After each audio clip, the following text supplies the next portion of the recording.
All right, welcome back, folks. Sorry for the restarts. I only need about 5 or 10 minutes, maybe 10 minutes to get the story out.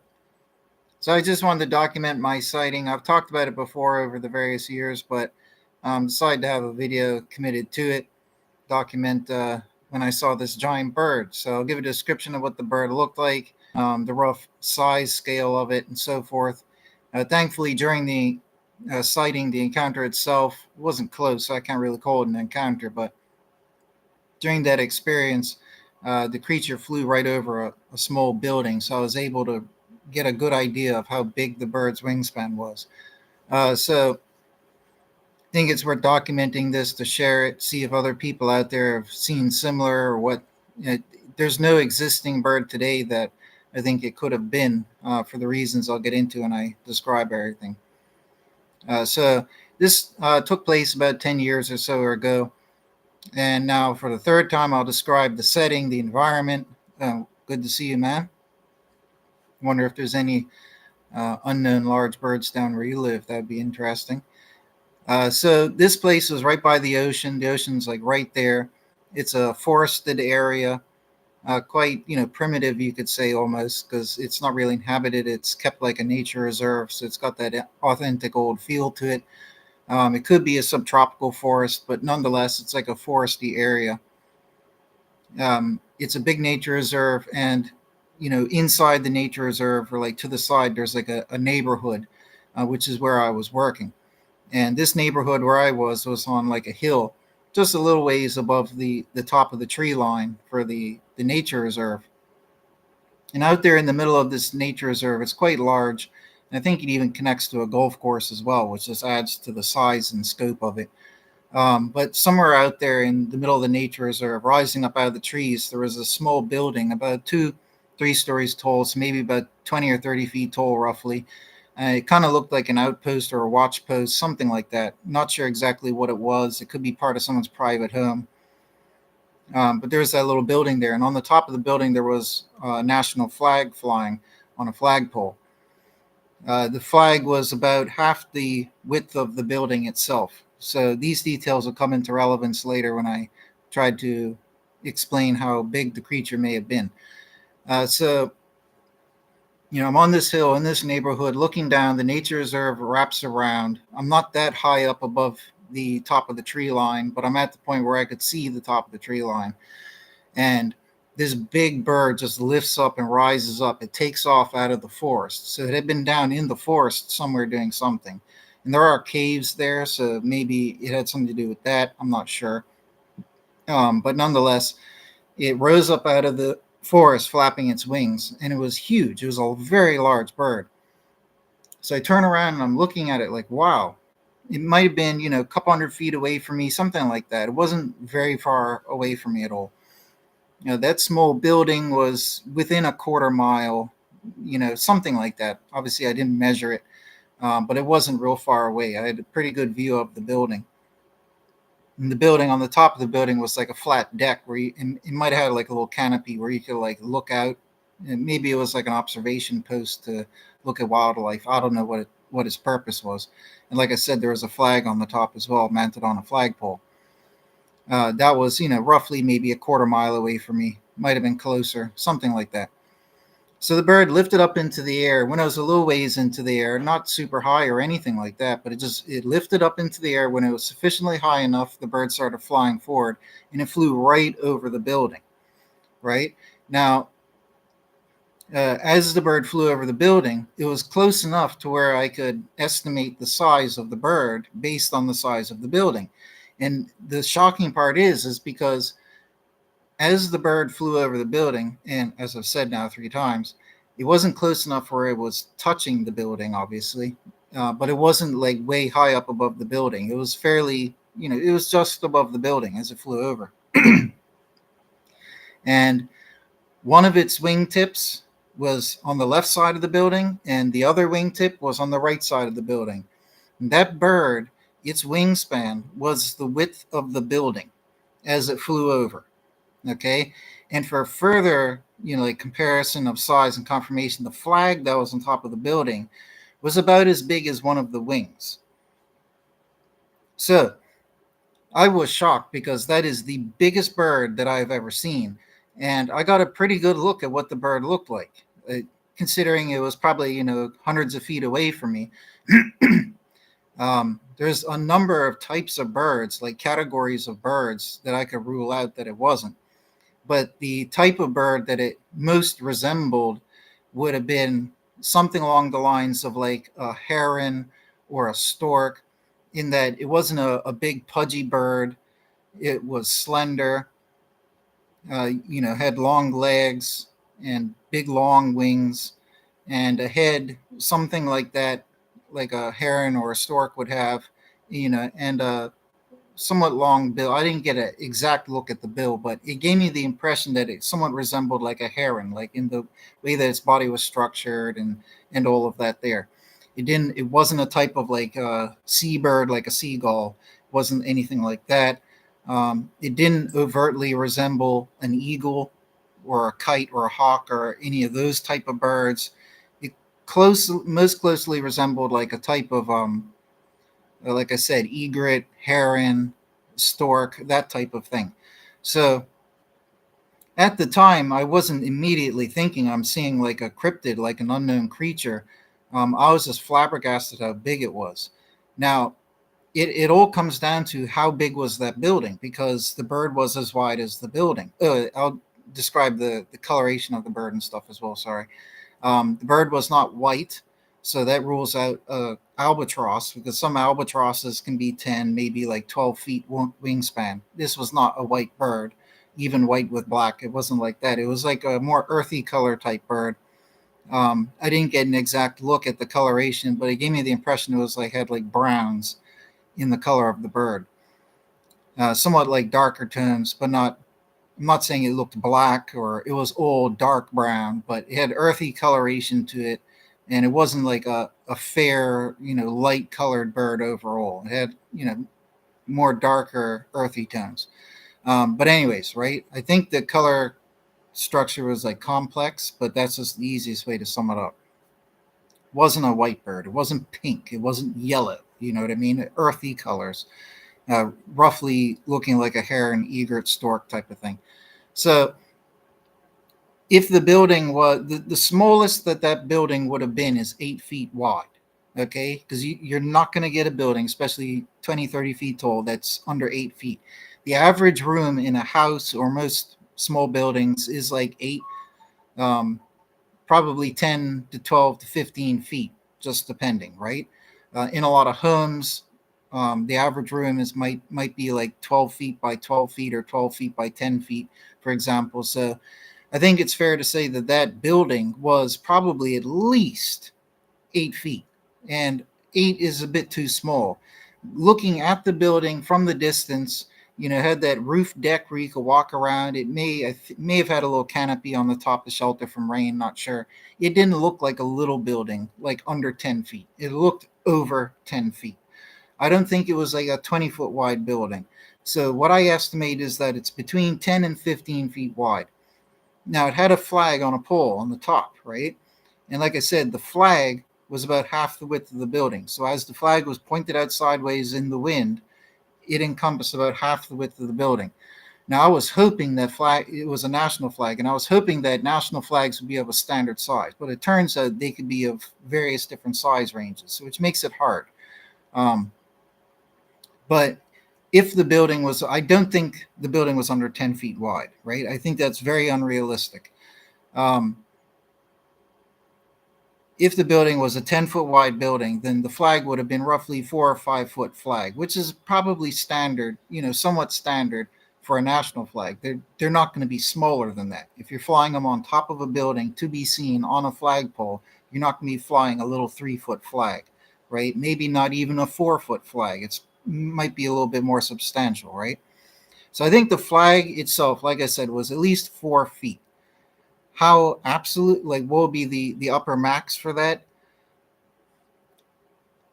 If the building was under 15 feet or around 15 feet at most in width, then I would say probably maybe a 6 foot flag. Then you'd have, um, 6 feet, 6 feet with maybe a 1 or 2 feet in the middle where the flag pole would be and all of that. So, I'm still leaning towards the building was between 10 and 15 feet wide. So enough on the size. But like I said, the critical part to point out is that the bird flew up and over the building. So it was definitely pretty accurate to say that the wingspan of the bird was the wingspan of the building. So I researched different birds that exist today that can get that large, and there's really not many. You could count them on one hand. There are a type of there's maybe just one, maybe a few types of condors that can reach, 8.5 to like 9 foot type wingspans in that range. Um, Allegedly, I think some types of I don't know if it was a vulture or a condor has been blown here on a storm before. So arguably, it's not impossible that a bird like that, which is that big, maybe 9 foot wingspan, could be where I live on a one-off chance because of a storm. It's not impossible, but there haven't been any recent storms. Sorry, I forgot this was 10 years ago. So maybe there were storms at the time. I can't remember, but they're not naturally um, occurring where I live. Any of these large birds, like the largest birds where I live, are little recluse groups of like hawks or something like that. Maybe some of the seabirds are a little bit bigger. Um, but in terms of wild birds, that's about it. And some owls, but I don't think we get any really big owls here, right? So our wild birds are kind of small. But if that was a condor or a vulture type, it would have had to have been blown in from a storm. And I don't know if a condor vulture type bird, like a carrion bird, that's probably the least likely type of bird to survive here, even if it did get blown in by a storm, because they rely on carcasses, and there aren't really that many wild game type animals where it could do that here, right? This would be something that got blown in from a storm, isn't meant to be here, can't really survive here. And I think that if there was a condor type bird with a 9 foot wingspan here, it's probably not going to be hanging out near the ocean in a forest. They like to fly up overhead and look for carrion. So it's probably going to be somewhere like flying around over, like big open areas of grass where it can see something that's on the ground dying. So I don't think it was one of them. But like I said, there's only a few birds that exist today that have wingspans over 8 or 9 feet. And like I said, it's not the wandering albatross because they're white birds. They're of a different shape. They're a different type of bird.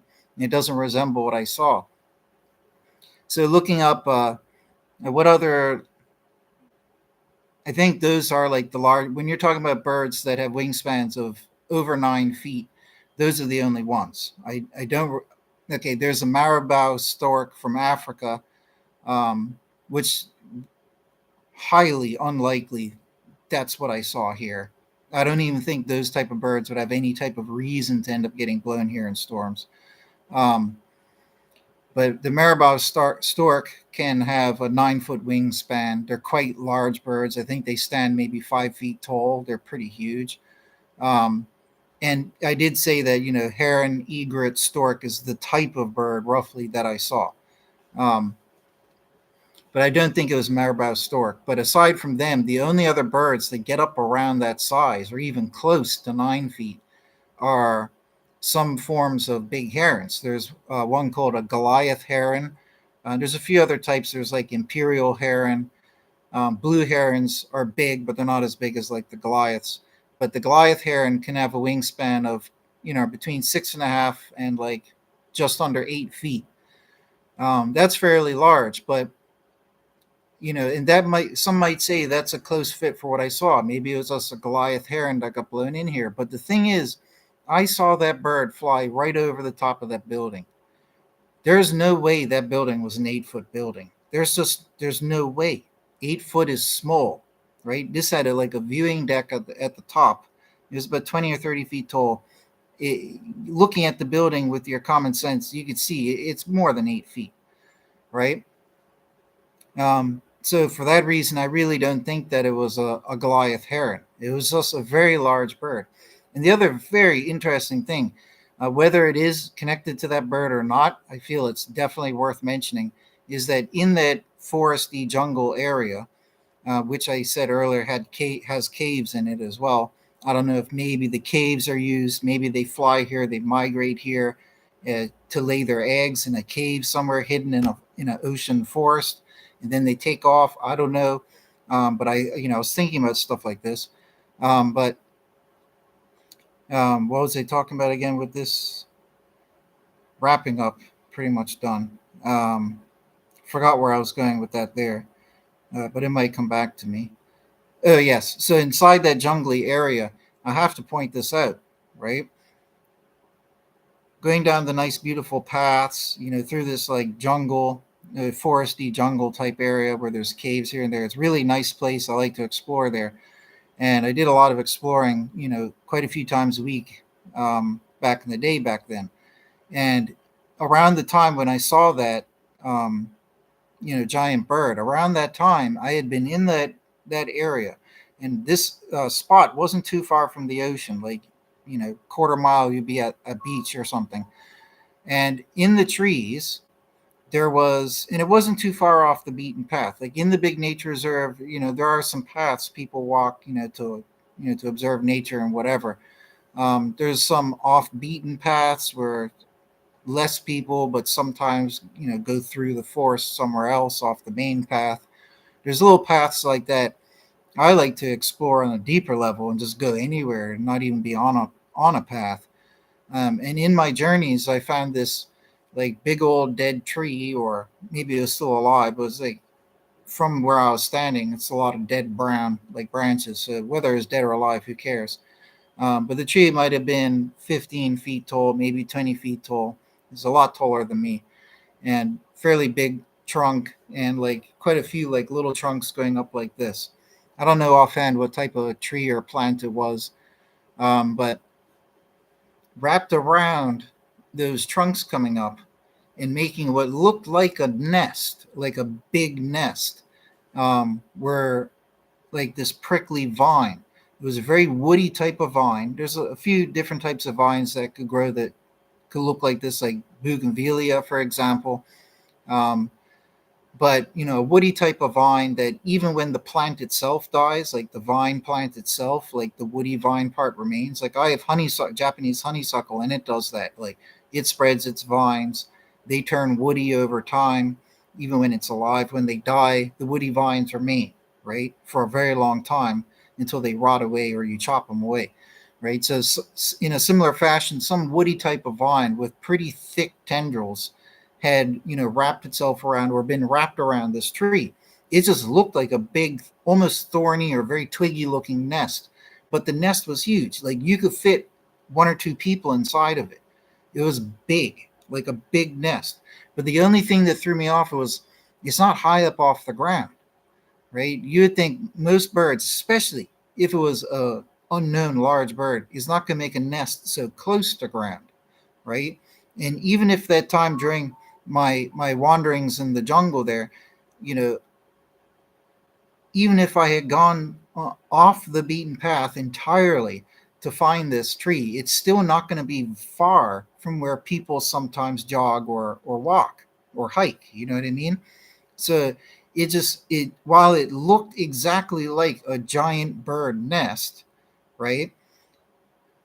For those reasons, it just makes me kind of doubt that a big bird like that is going to make a nest where it's not that far away from other people.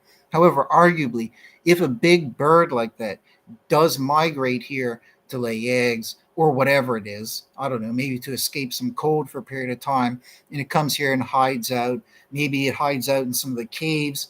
I don't know, maybe it lays its eggs in the caves, like I said. Maybe it comes here to hunt certain fish at a certain time of the year. I don't know. But if it had some reason to be down in that forest, arguably you could say, well, the best place for a creature to hide would be a nature reserve. So, arguably, let me just plug that in so it stops beeping.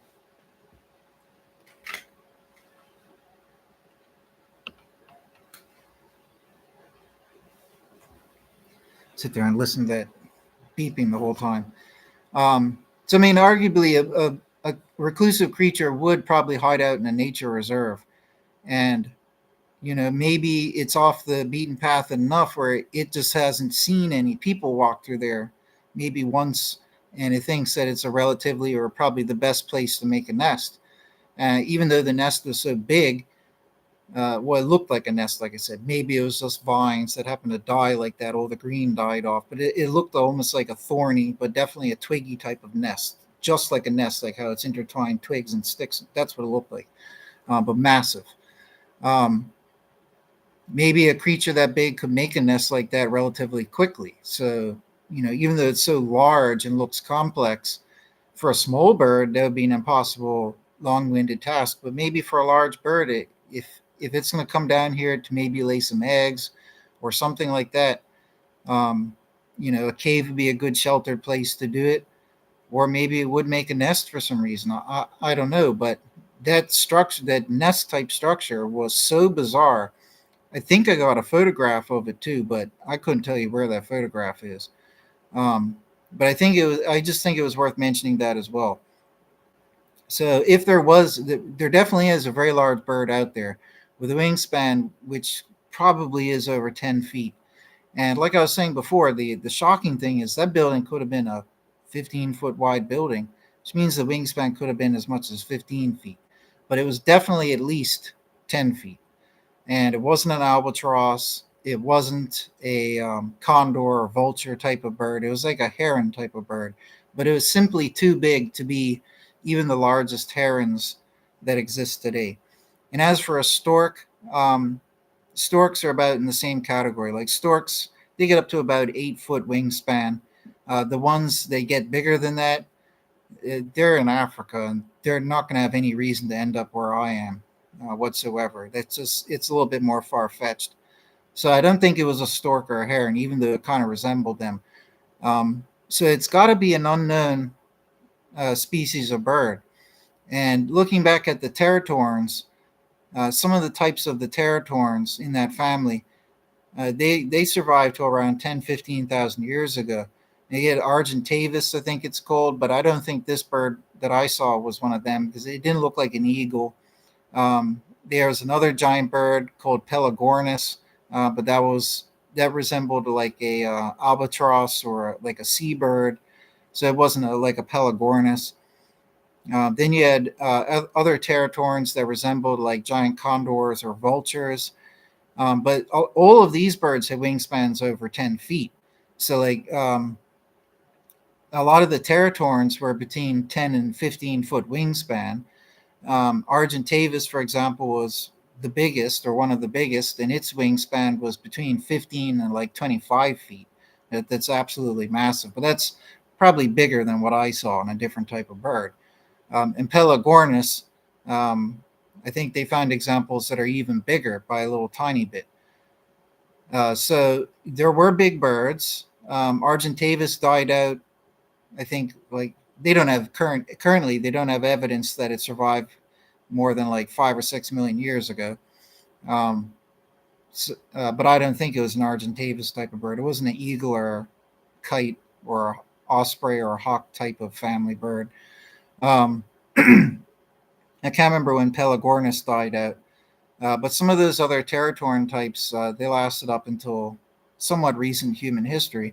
A lot of people have speculated that these could have been the thunderbirds from Native American legend, or myth and history or religion, whatever you want to call it, from their culture. And yeah, who knows? It's possible that there are some big birds out there somewhere, living somewhere in a nature reserve, and maybe they migrate now and then and they just avoid human contact. I think it's entirely possible. And I think that science is always too self-worshipping to the point where they deny that anything could exist just because they don't have evidence for it. While that might sound like a sensible position, it's not an encompassingly wise position to have, because many times science discovers things that they never knew about. And it's not that those things didn't exist and can't exist because science doesn't know about them. You know what I mean? Every time they go into a rainforest somewhere, they find new species of plants and insects and creatures. There could likewise be other birds out there that just haven't been discovered. But yes, it is true that large birds would be easier to spot and all of that. But at the end of the day, doesn't matter, because I saw what I saw and I saw a huge bird. End of story. It's definitely real. It exists. And I can say pretty confidently that they definitely don't live in my country. They must migrate here. Or this one got blown here by accident in a storm. That's all I can say. And I'm thinking it's probably just some large undiscovered bird that it's made its way here from either North or Central or South America. South America has a lot of rainforests and all of that. North America, where it could come from, and North America has a lot of, upper in the north, a lot of areas where, humans don't go either. So maybe it's just a surviving species, a very large bird that has somehow survived up until this day, has had to adapt, but maybe it's just endangered and on the point of actually going extinct finally. Um, but it's a very interesting food for thought. I know it's real because I saw it. And like I said, in conclusion, finishing up here and now, there's no way that was an 8 foot wide bird. It had to be more. It had to be 10 feet or more in wingspan. But that's what makes it interesting. So, anyways, that's my little uh, testimonial for today. Um, Basically, the only cryptid that I've ever seen, especially interesting one. So there you go, folks. Take care. And if you've seen anything like this, or if you have any ideas, maybe what I saw, whether a real bird or a cryptozoological bird, just let me know in the comment section. And thanks for coming by there, Alan. And yeah, I could imagine where you are. They have some big birds and a lot of undiscovered things as well. It's pretty cool. Definitely. And New Zealand especially. So anyways, take care folks. See you all later.